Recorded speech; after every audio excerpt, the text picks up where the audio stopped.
Seth విజ్ఞానం volume 1 mind power. ఈ పుస్తకాన్ని ఆంగ్లంలో రచించినది జేన్ రాబర్ట్స్.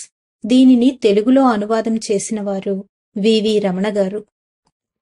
ఈ భాగంలో 3వ అధ్యాయమైన ఆత్మను కంటిన్యూ చేద్దాం.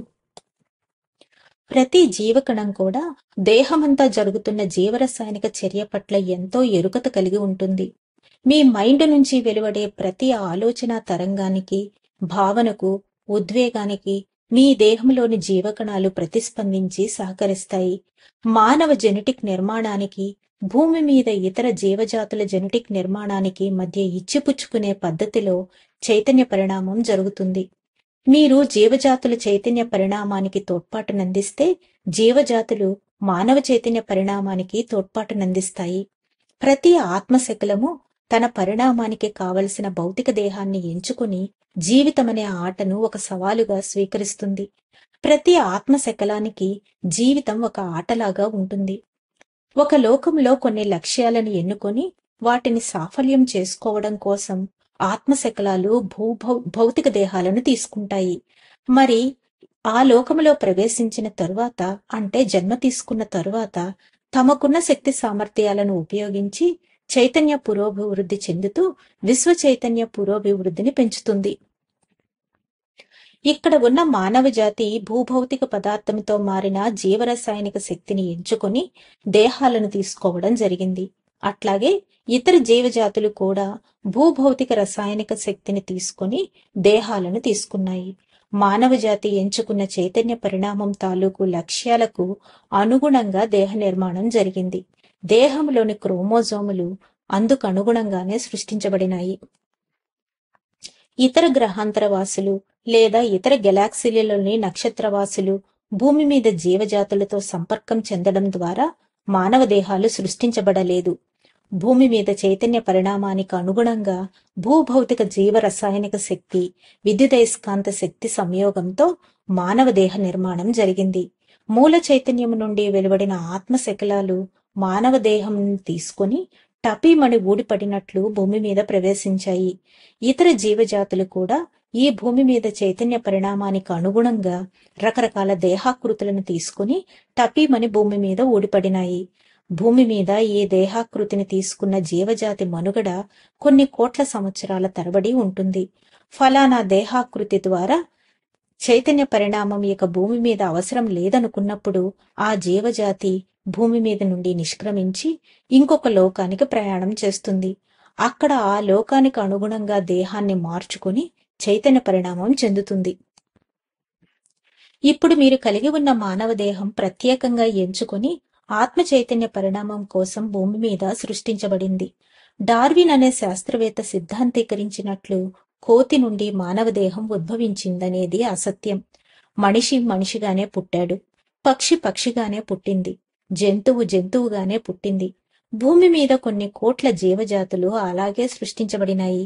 భూమి మీద ప్రవేశించిన ఆత్మశకలాలు ఆ విధంగానే అనేక జీవజాతులుగా జన్మ తీసుకుని పరిణామం చెందుతున్నాయి.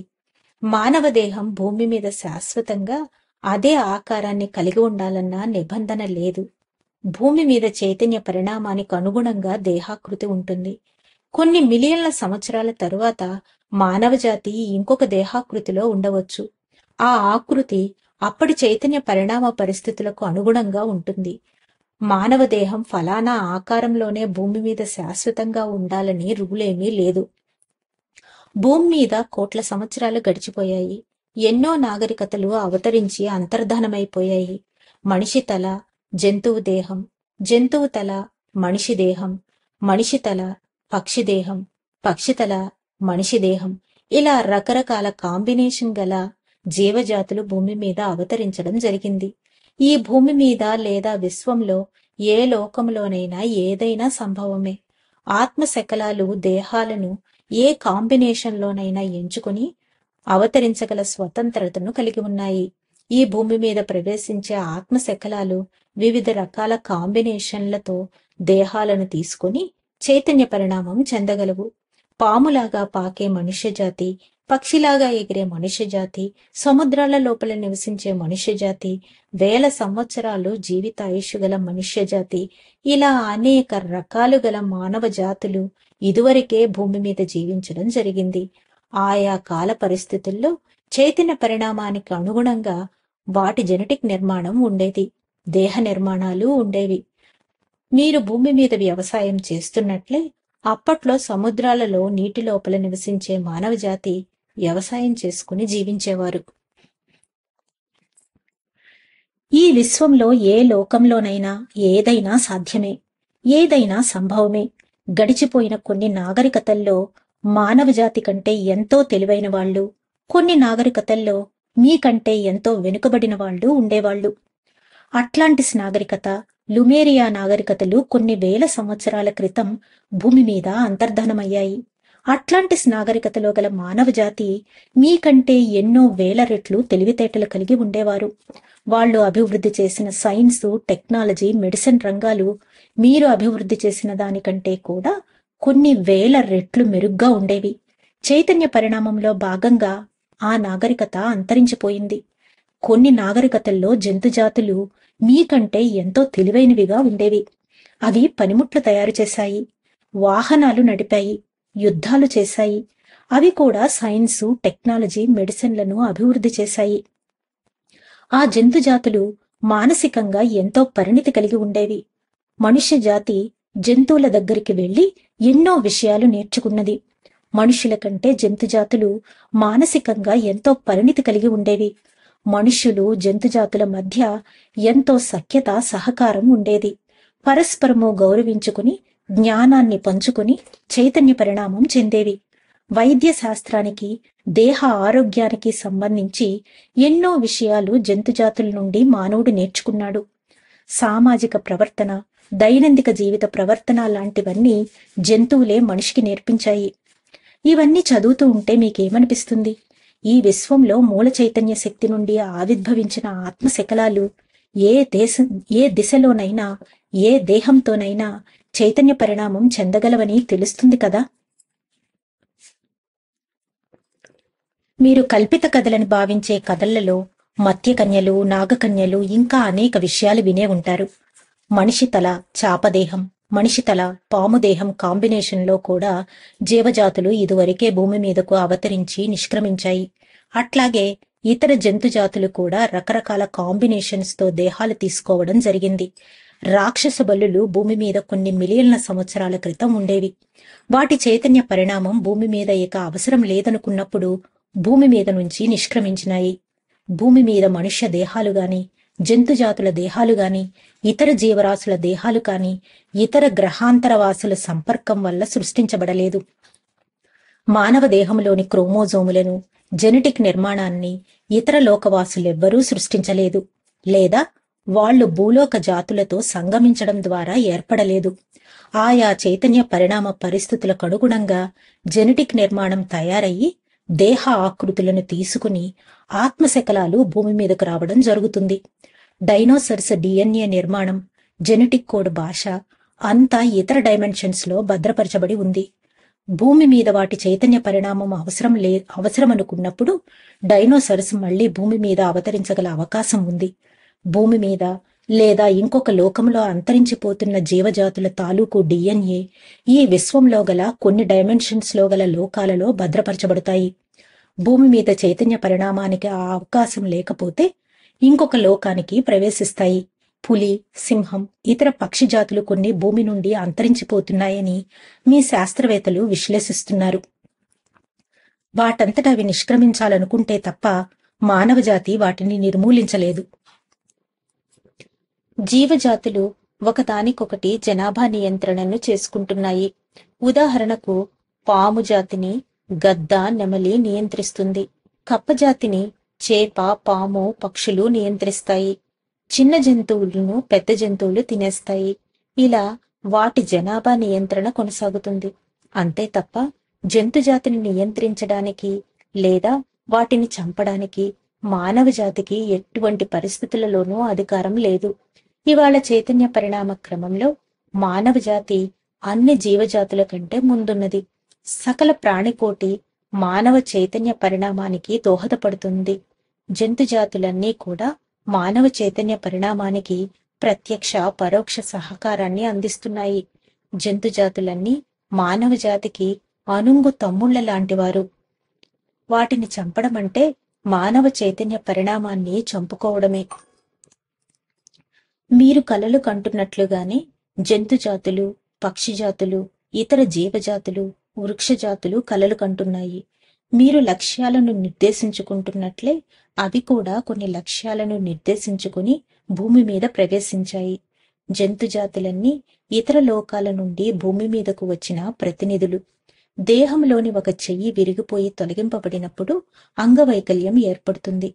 దేహానికి కొంత వెలితి ఏర్పడుతుంది. అట్లాగే జీవజాతుల చైతన్య పరిణామానికి మానవజాతి ఆటంకం కలిగించి తమ చైతన్య పరిణామానికి తాను విద్రోహం చేసుకుంటున్నది. జంతుజాతిని హింసిస్తున్నారంటే మిమ్మల్ని మీరు హింసించుకుంటున్నారని తెలుసుకోండి. జంతుజాతిని హింసించడం, చంపడం ద్వారా మానవజాతి చాలా పెద్ద తప్పు చేస్తుంది. దానివల్ల మానవజాతి చైతన్య పరిణామానికి చాలా హాని కలుగుతోంది. వైద్య శాస్త్ర ప్రయోగాల కోసం జంతువులను ఎంచుకొని వాటిని హింసించడం, వాటిపైన ప్రయోగాలు చేయటం చాలా హీనమైన చర్య. అంతర్ప్రయాణం చేసి అంతర్ప్రపంచం నుండి కొత్త కొత్త విషయాలు రాబట్టి వైద్య శాస్త్రాన్ని అభివృద్ధి చేసి ఉంటే వైద్య శాస్త్రము ఎన్నో వేల రెట్లు అభివృద్ధి చెంది ఉండేది. జంతువుల దేహాలు, మృతజీవ కణాలపైన ప్రయోగాలు చేసి అభివృద్ధి చేసిన వైద్య శాస్త్రము మీకు ఏమాత్రం ఉపయోగకరంగా లేదు. ఇవాళ మీరు అభివృద్ధి చేసుకున్న అలోపతి వైద్య శాస్త్రము మానవ దేహానికి, మానవ చైతన్య పరిణామానికి ఏమాత్రమూ పనికిరాదు. ఆత్మ, దేహం మరి చైతన్య పరిణామం క్షుణ్ణంగా అధ్యయనం చేసి పరిశోధన చేసి చికిత్స చేసేవాడే నిజమైన వైద్యుడు. భూమి మీద చైతన్య పరిణామానికి మీ అలోపతి వైద్యులు అంతరాయం కలిగిస్తున్నారు. వారి వైద్య విధానం చాలా అసమగ్రంగా ఉంది. ఆ వైద్యం మానవ దేహానికి ఏమాత్రం సహాయపడేదిగా లేదు. ఈ వైద్య శాస్త్రం గురించి మరింత లోతుగా తర్వాత వివరిస్తాను. జంతుజాతి నుండి మీరెంతో నేర్చుకోవలసి ఉంది. జబ్బు చేసినప్పుడు అవి తమ దేహాలను ఎలా రిలాక్స్ చేసుకుంటాయో, ఔషధ మొక్కలను గుర్తించి వాటిని వాడడం ద్వారా అనారోగ్యాన్ని ఎలా నయం చేసుకుంటాయో క్షుణ్ణంగా అధ్యయనం చేయడం ద్వారా సహజ ఆరోగ్య విధానాలను మీరు నేర్చుకోవచ్చు. జంతువుల భౌతిక విన్యాసాలను గమనించండి. సాలెపురుగు ఎంతో సృజనాత్మకంగా తన గూడుని నిర్మించుకుంటుంది. ఆ నైపుణ్యం దానికి ఎవరు నేర్పారు? ఆ సాలెపురుగు తన అంతర్ ప్రపంచం ద్వారా నేర్చుకున్న నైపుణ్యం అది. పాము తన దేహాకృతిని ఎలా అందంగా సృష్టించుకుంటుంది? పక్షికి తన గూడును అద్భుతంగా నిర్మించడం ఎవరు నేర్పారు? పక్షులకు వేల మైళ్ల దూరం ప్రయాణించి ఆహార అన్వేషణ చేయడం ఎవరు నేర్పారు? ఈ నైపుణ్యం, ఈ కళలు అన్నీ అంతర్ ప్రపంచంలో నుండి బాహ్య ప్రపంచంలోనికి వాస్తవ రూపం పొందుతున్నాయి. అంతర్శక్తి రూపాంతరమే బాహ్య ప్రపంచంలో భౌతిక సంఘటనలుగా, కళలుగా, భౌతిక పదార్థంగా రూపుదాల్చుకుంటాయి. ప్రతి జీవజాతికి అంతర్శక్తిని వినియోగించుకోవడం చాలా బాగా తెలుసు. మానవ జాతి మనుగడ చైతన్య వికాసం, ఇతర జీవజాతుల మనుగడ చైతన్య వికాసం పరస్పరము ఆధారపడి ఉన్నాయి. మానవ జాతి చైతన్య పరిణామంలో కొన్ని విలువలు పెంచేందుకు అన్ని జీవజాతులు పాలు పంచుకుంటున్నాయి. జీవితం చాలా పవిత్రమైనది. అన్ని జీవజాతుల జీవితాలు చాలా పవిత్రమైనవి. పరమార్థకత, చైతన్య పరిణామము ఆశించి ఆత్మశకలాలు జీవజాతులుగా ఉద్భవించాయే తప్ప కేవలం మనుగడ కోసమే ఇక్కడ జన్మ తీసుకోవడం జరగలేదు. అట్లాగని జీవజాతులు మానవజాతి చైతన్య పరిణామం కోసం త్యాగం చేయడం లేదు. మీకు సహకారం అందించడం ద్వారా అవి తమను తాము ఉద్ధరించుకుంటున్నాయి. భూమి మీద జీవజాతులన్నీ ప్రత్యేక లక్ష్యాలను కలిగి ఉన్నాయి. జీవరసాయనిక జెనెటిక్ భాషను కలిగి ఉన్నాయి. ఆ భాష ద్వారా జీవజాతులన్నీ అనుసంధానింపబడి ఉంటాయి. భూమి మీద అన్ని జీవజాతుల చైతన్య పరిణామం ఒకే దిశలో అభివృద్ధి చెందుతుంది. ఇది విశ్వ చైతన్య పరిణామాన్ని మరింత పెంచుతుంది. ఏ ఒక్క జంతువు గాని, కీటగాన్ని గాని, వృక్షాన్ని గాని, మనిషిని గాని విస్మరించడానికి వీలులేదు. విశ్వ చైతన్య పరిణామంలో ప్రతి ప్రాణి ముఖ్యమే. ఒక మనిషి చైతన్య పరిణామ సార్థకత మరి ఇతర జీవజాతుల చైతన్య పరిణామ సార్థకత పరస్పరము తోడుగా అభివృద్ధి చెందుతున్నాయి. మనుషుల మధ్య గాని, జీవజాతుల మధ్య గాని, జీవజాతులు మరియు మనుషుల మధ్య గాని ఎల్లప్పుడూ సఖ్యత ఉంటుంది గాని పోటీ వాతావరణం ఏర్పడదు. చైతన్య పరిణామంలో ఒక జీవజాతి ఇంకొక జీవజాతితో పోటీతత్వం ఉంటే ఈ ప్రపంచం ఉండేది కాదు. గొప్ప జీవజాతులు, హీన జీవజాతులు అనేవి భూమి మీద లేదా మరే లోకంలోనూ లేవు.